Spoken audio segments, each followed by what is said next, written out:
Texas Tech Saturday. Jared Butler struggled from the field, but when he needed him, he hit a couple of clutch shots. And my goodness, last night, you've seen him at times when he's almost unconscious. Was that one of the best you've seen of him? Well, Smoak, you're old enough to remember, watching Ted Williams when you were in your teens, Well, yeah. But seriously, even Ted Williams goes 0 for 4 on occasion, not often. Yep. But, the great hitters or whoever, golfers, whatever. But I think last night was just Saturday was an example of, good defense, great defense, really, a slightly off night from a great player.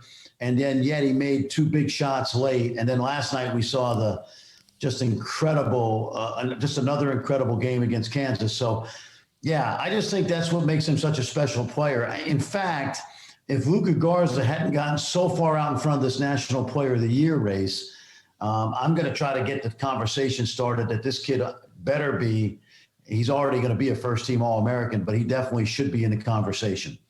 Fran, you mentioned that this is basically the same team, and how you grow as you get better. A lot of times we get to see that in college basketball because guys leave, but every single player on this team has seemingly added something to their game, whether it's Jared Butler is much stronger going to the rack now. Davion Mitchell with his threes. What does that say about not only Scott Drew, but the coaching staff that is enabling these guys to just get better as overall basketball players and not stay what they were, which was good basketball players?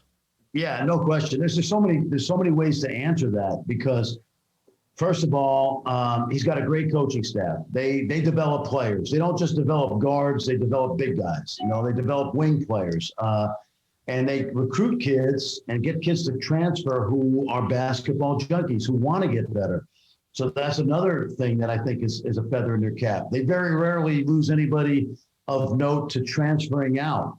I said this morning that it's amazing LJ Cryer didn't play last night, and I think he's going to be a star someday. He's like he's like a guy in the Alabama quarterback room with Jalen Hurts and Tua and Mac Jones. And, who was it? The big kid, Loveday. I don't know if you guys saw this, but after the game, he was back out on the Farrell Center court working on getting a workout in. Mm-hmm. So there's a tremendous culture of building players in this program that I think is very underrated.